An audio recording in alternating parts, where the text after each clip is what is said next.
Okay, it was a very, very simple event. There were no bands, there was no marching. There was an area about the same size as here.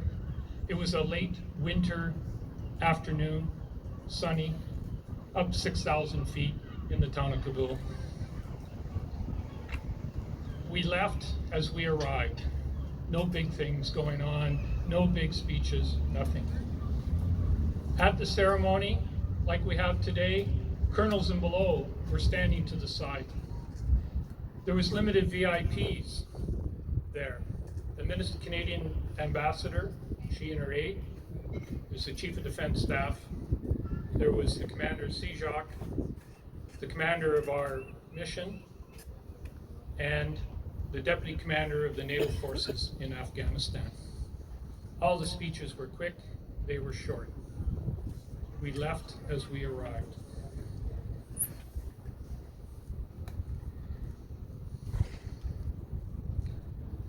When we finished, we all walked across the street, as we're going to ask you to do today, and attend the church hall.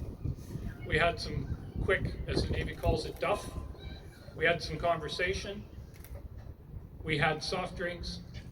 And then we donned on our battle rattle, put our helmets on, our rifles over our shoulders, and we got on the Chinooks and flew to the airhead. It was that quick. It was that simple. It was very quiet on there. There is a second iconic picture, which I believe is the iconic picture next to this one, from our time in Afghanistan, and it shows us getting on the Chinook. It is a sea of arid pad, helmets, rifles, and one green backpack with a Canadian flag on it. You have seen this picture from the lookout. I like to think that it was Canada saying goodbye.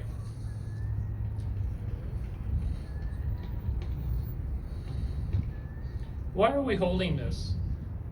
Towns have modified their cenotaphs. They have the Afghan plaque.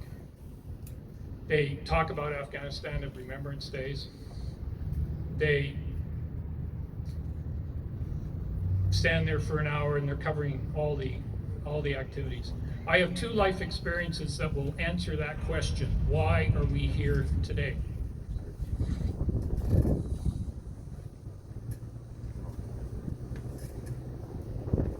The first experience was from my airborne days, and we were lined up on the Petawawa Bow Parade Square. We had the entire airborne battle group of 1,200. We were about to come to attention, turn right, and do one of Colonel Colleen's famous 100-mile marches in 5 days. The Patricias know what this is. He was notorious for this.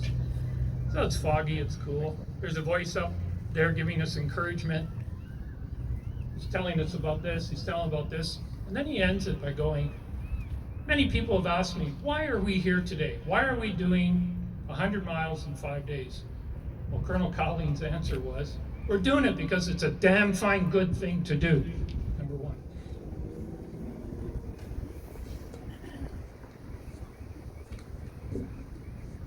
It's the only time I get to play dress up. All right. In November, December 2022, my wife and I did a cruise around Australia. And those that have cruised before, you know, the night before you go into any port,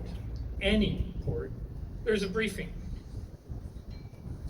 There are 3 consistent points that they made in those briefings.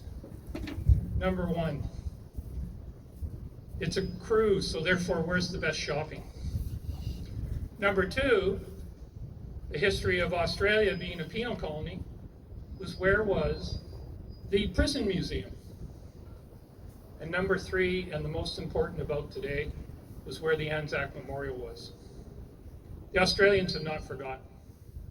The Australians took a disaster, took a terrible thing, and they turned it into honoring the veterans, the families, the Silver Cross recipient families.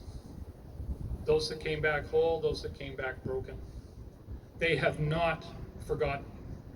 And as the years progressed and the veterans and families passed, they went to the Second World War, to the Korean War, to Afghanistan, as to all their battles. And they're well attended.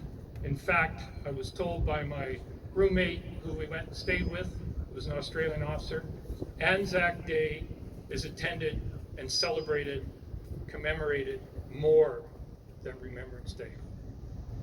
So we are here today to honor the veterans, the families, and Silver Cross recipient families, to tell them that we have not forgotten you. There is a saying, if you say a person's name out loud, they will never be forgotten. And we've incorporated that in the ceremony today. Thank you. Thank you for joining us here today at British Columbia Afghanistan Memorial. Aujourd'hui, nous célébrons le 10e anniversaire de la fin de la mission de combat du Canada en Afghanistan. Nous nous souvenons des 159 militaires et des 8 membres civils qui ont consenti le sacrifice ultime. Et nous rendrons hommage à leurs familles qui, en partie, ont fait de même. Canada's 13-year military engagement in Afghanistan was the largest deployment of Canadian Armed Forces personnel since the Second World War. Over 40,000 Canadian Armed Forces personnel from all elements served during this conflict. A true team. Many of these service personnel deployed from Canadian Forces Base Esquimalt, and I'm proud to stand here today to say thank you for your contributions and sacrifices, and for those of your loved ones. During the war, 83% of Royal Canadian Navy's major warship fleet was deployed, with 95% of its seagoing personnel aboard those ships operating in tandem with coalition forces and embarked air detachments from the Royal Canadian Air Force. The RCN conducted almost 50% of all coalition naval boardings and hailings of merchant vessels, cutting off supplies of oil, drugs, and weapons, with an average of 2 per day during the initial 2-year operation. The RCN showed and proved it was relevant across the world's oceans and amongst the world's navies. La guerre en Afghanistan est un élément important de notre patrimoine moderne et militaire. Aujourd'hui, nous réfléchissons et rendons hommage au sacrifice de nos soldats, leurs familles et de nos communautés. Et nous reconnaissons le service de tous ceux qui ont servi et soutenu la mission du Canada en Afghanistan. A mission rooted in a commitment to peace, with a belief in a society based on representative democracy, rule of law, effective and transparent governance, and the tolerance of religious differences to human rights, especially those of women. We will forever be in awe of the strength of our personnel in uniform, the strength of our Canadian families, and the strength of our communities. My thoughts and prayers go out to the families of our fallen. You have given much, and we are forever thankful to you, and we will continue to support you and those who continue to be affected by this battle. We will always remember our fallen who gave their lives. Their sacrifices will never be forgotten. To those who served in these operations who stand with us today, thank you. For those of you, like me, who lost somebody close to you, we stand beside you. Nous nous souviendrons. Distinguished guests, honored veterans, fellow members of the Canadian Armed Forces, friends and families. Today we gather here at BC's Afghanistan Memorial, marking the 10th anniversary of the end of Canada's Afghan mission.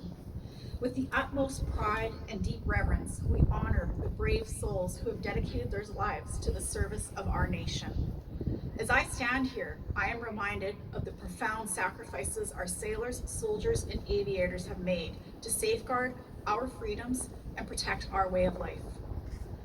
The Canadian Armed Forces are a beacon of courage, integrity, and resilience. From the earliest days of our nation's history, they have stood unwaveringly against tyranny and oppression, forging a legacy of valor that continues to inspire generations to come. On September 11th, 2001, Al-Qaeda terrorists attacked the United States. The Taliban government in Afghanistan sheltered the terrorist group. A multinational military mission, including Canada and led by the United States, invaded Afghanistan to overthrow the Taliban government and attack Al-Qaeda. Our Canadian soldiers set out to provide security of Afghanistan's new government and aid in the reconstruction of a country plagued by a generation of war. Through the 13 years the Army was in Afghanistan, they were able to accomplish many things. They protected Kandahar airfield. They provided security in the country's capital in Kabul. They engaged in large-scale battles and daily firefights. They braved roads ridden in improvised bombs, fighting valiantly alongside NATO and the Afghan partners to secure key areas from the Taliban. All of this was with our Air Force and Navy partners, as well as many police and civil servants. The war in Afghanistan was one of the longest wars, which was the largest Canadian deployment since the Second World War. More than 40,000 members served in the campaign, and 159 of them made the ultimate sacrifice for this country.